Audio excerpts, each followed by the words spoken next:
الحسین والا سیدنا جد الحسن والحسین صلاۃ و سلام علیک صلی اللہ علیہ وسلم۔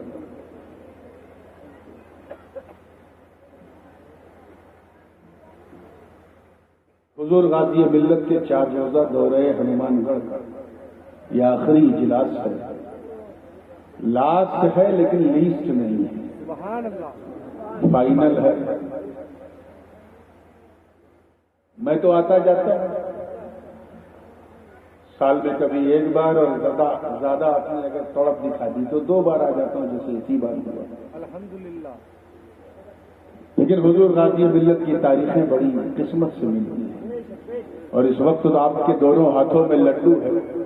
ایک طرف غازی ملت ہے جو فیضان شاہ سمنان لے کے آئے ہیں، دوسری طرف حضرت سیدنا غلام اللہ بخش صاحب ہیں جو فیضان شاہ سلیمان لے کر آئے ہیں۔ دونوں ہاتھ میں لڈو ہے، جتنا لوٹنا ہو سب کا لوٹ۔ میں زیادہ دیر تک ان کے درمیان حائل بھی نہیں رہوں، بس ان کی تقریر کی تمہید بن کے کھڑا ہو گیا ہوں۔ میں دیکھ رہا ہوں کہ اس بدلتے ماحول میں ہمارے لیٹ لطیف پرشوں سے کہیں آگے ہماری بہنیں ہیں جو تب سے بیٹھی ہوئی تھی جب سے جلسہ شروع ہوا، اور اس کا نتیجہ یہ ہوا کہ وہ اپنی سیما ہے اسے کراس کر کے نہیں۔ لیکن انہی کا خیال کرتے ہوئے میں سوچا کہ آج جب اجلاس میں ہماری بہنیں بیٹھی ہیں تو پھر وہ گفتگو کی جائے جس میں اسلام کی ایک عظیم الشان تاریخ اسلام، یعنی حضرت آدم سے لے کے آج ایک عظیم الشان شہر جسے دنیا سیدہ مریم کے نام سے جانتی ہے، ان کے حوالے سے اسی حوالے سے میں نے قرآن پاک کے 3 پارے سورہ آل عمران شریف ایک آیت کے خوبصورت ٹکڑے کی تلاوت کا شرف حاصل کیا۔ بھیا بولو تم مجھے دیکھو میں تمہیں دیکھوں، بس کسی کو محبت ہے۔ اچھا لگے تو سبحان اللہ کہہ دینا، نہ لگے تو خاموشی سے بیٹھے رہنا، بولنا ٹھیک ہے۔ ارشاد ربانی ہے، اور وہاں سے پکارا زکریا علیہ السلام نے اپنے رب کو، وہاں سے پکارا زکریا علیہ السلام نے، بولیے نہیں میں بولوا رہا اپنے رب کو۔ ہنالک دعا زکریا ربہ، زکریا اللہ کے نبی کہاں سے پکارا، کیوں پکارا، کس کے لیے پکارا، اور وہ وہاں ہے کہاں؟ یقین جانو اگر آپ کو یہ وہاں سمجھ میں آ جائے تو یہاں بیٹھے بیٹھے سارا جہاں سمجھ میں آ جائے۔ پھر بھی اس سے پہلے کہ میں آپ کے ذہن کو، آپ کے دماغ کو ادھر لے چلوں، وہاں جہاں سے پکارا، میرا جی چاہتا ہے کہ پہلے میں یہ تو بتا دوں آخر کیوں پکارا، کیوں پکارا۔ الحمدللہ یہ اہل سنت کا مجمع ہے، اور آج پورا مجمع کھنجا کا حضور جمال الاولیاء کے نام نامی اس نے گرامی سے اپنے آپ کو منسوب کر کے ان کی چھتر چھایا میں بیٹھا ہوا۔ کسی کو ایک جمال مل جائے تو کمال ہو جاتا ہے، یہ وہ خانوادہ ہے یہاں 2 جمال، ایک وہ ہے جس نے سرکار سلیمان کا ڈائریکٹ جمال لیا، اور دوسرا وہ جمال ہے جس نے اپنے جمال کو جمال لیا، اور ان دونوں عظیم الشان گدیاں ہیں، اور اس کے گدی نشین جلوہ۔ میں آؤں گا ادھر، جیسا آپ سنیں گے ویسے ہی سناؤں گا۔ میرے بارے میں اتنا تو لوگ جانتے ہیں کہ میں رات کا مولوی ضرور ہوں مگر دن کا پیر ہوں، اور ہر سمجھدار پیر سنی دیکھ کے ہی فاتحہ کرتا ہے، تو جیسی آپ کی شیرنی ہوگی ویسے ہی میرا فاتحہ ہوگا، ٹھیک ہے۔ میں چاہتا ہوں ایسا سنو کہ آج سب کو پتہ چل جائے کہ یہاں سننے والوں کا جلسہ نہیں، سنت والوں کا جلسہ ہو۔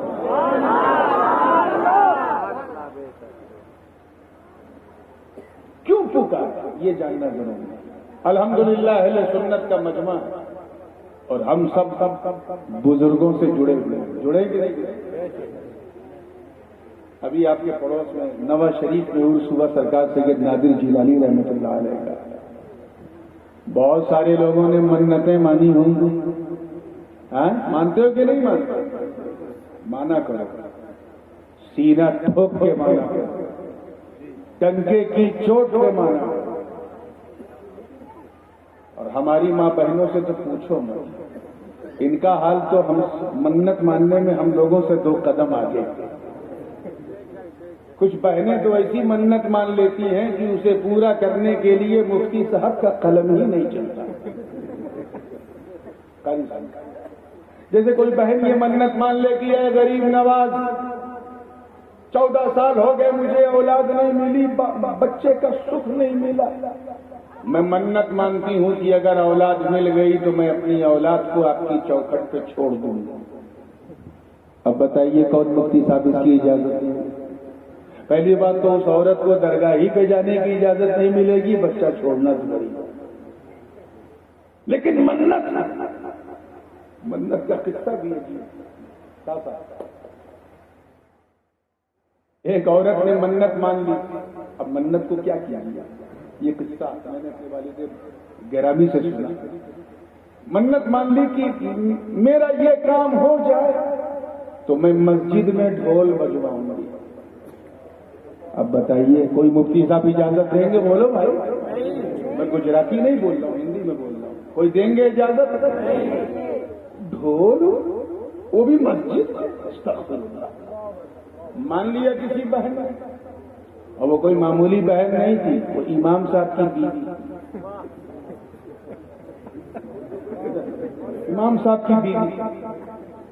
منت پوری ہو گئی تو بیوی نے ضد شروع کر دی، ہے امام صاحب میری منت میں ڈھول بجواؤں گی، میں نے کہا تھا ڈھول بجواؤں گی، ڈھول بجواؤں گی۔ امام صاحب نے سمجھایا پاگل ہے کیا، میری نوکری کھائے گی، اگر میں نے ڈھول بجوا دیا تو پورا گاؤں میرا ڈھول بجائے گا، نہیں چلے گا، کہنے پھر تو گڑبڑ ہو جائے گا، میرا الٹا سیدھا ہو جائے گا، میں نے منت مانی تھی۔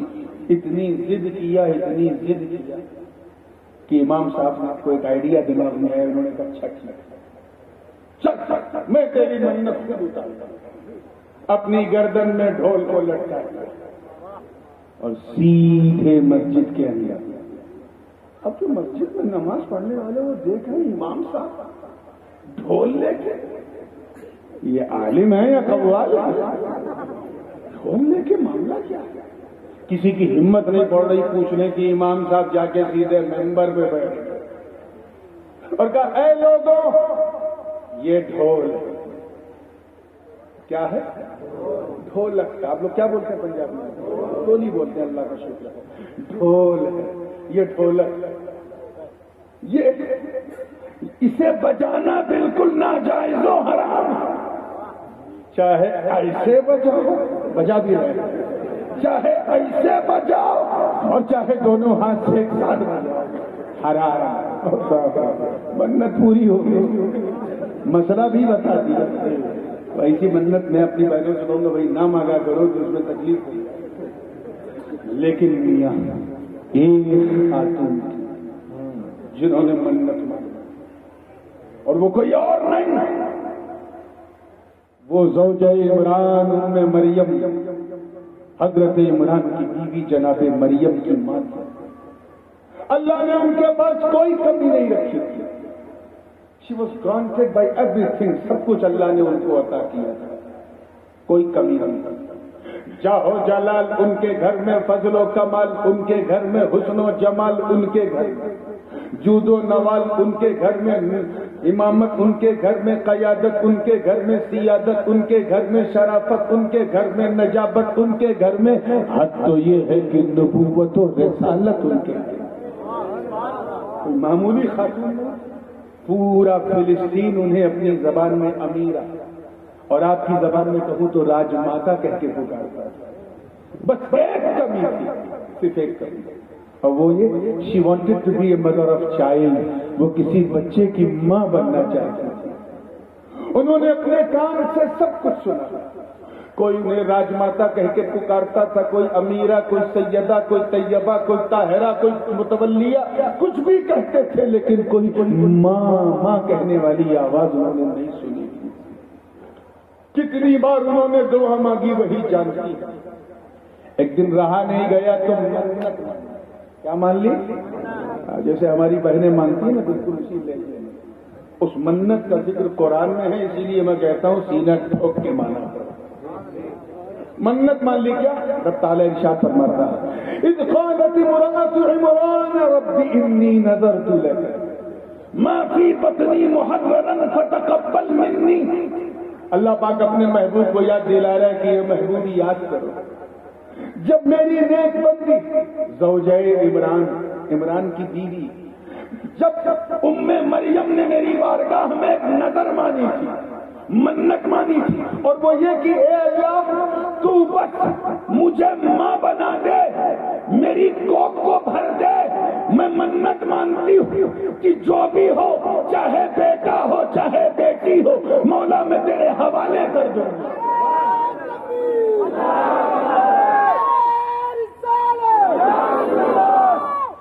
فتویٰ دینے والے سے کہو مریم کی ماں پہ فتویٰ دے، میں تقبل منی، قبول کر لے۔ منت ماننی تھی، دعا باب حجابت سے ٹکرا گیا، باب حجابت سے ٹکرا گیا، ایک ہی لمحے میں دعا قبول ہوئی، اور ٹھیک 9 مہینے کے بعد حضرت مریم اپنی ماں کی گود میں آ گئی۔ قرآن پاک نے اس منظر کی منظر کشی کی ہے، فلما وضعتها قالت رب انی وضعتها انثى واللہ اعلم بما وضعت وليس الذکر كالانثى وانی سمیتها مریم وانی اعیذها بک وذریتها من الشیطان الرجیم فتقبلها ربها الى آخر الآیات۔ مختصر یہ ہے شارٹ کٹ میں، جو کہ مجھے اپنی سیما پتہ ہے، کہاں مجھے بریک لگانی ہے، توجہ چاہوں گا جملہ ضائع نہ ہو۔ ہاتھ میں جناب مریم کو لیا، نشانیاں دیکھی تو عرض کیا مولا یہ تو بیٹی تھی، توجہ چاہوں گا، اللہ کرے سمجھ میں آئے۔ کیا عرض کیا؟ یہ بیٹی، بیٹا ہوتا تو میں اپنی ممتا کے سینے پہ پتھر رکھ لیتی، کوئی سہارا اسے مل جاتا، مگر یہ تو بیٹی۔ اس کے پیدا ہونے سے پہلے اس کے بابا پردہ کر، کیونکہ میری منت ہی ایسی تھی کہ میں تیرے حوالے کر دوں۔ حوالے ہونے کے لیے ضروری ہے کہ آنے والی مریم کے سر پہ نہ باپ کا سایہ ہو نہ ماں کا سایہ ہو۔ اگر اللہ کے حوالے ہونا ہے تو ماں باپ میں کسی کا سایہ نہ ہو۔ مریم کی ماں کو پتا تھا، وہ جانتی، اب کر رہے مولا اس کا بابا تو چلا گیا، 2 سال دودھ پلا کے میں بھی شاید چلی آؤں گی تیری رحمت میں، کیونکہ میری منت ہی ایسی تھی۔ بیٹی بیٹا ہوتا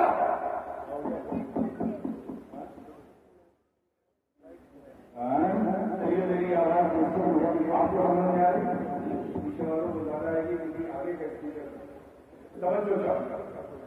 اسی بھی صورت ہے مہلت انہیں مجھے ممتا کا سواد پہنچایا، مجھے ممتا کا سواد تو چکھا دیا۔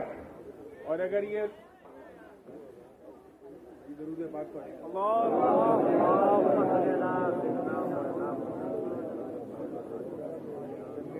تیل ڈال کے کوئی بیٹھا نہیں تھا کرسی میں،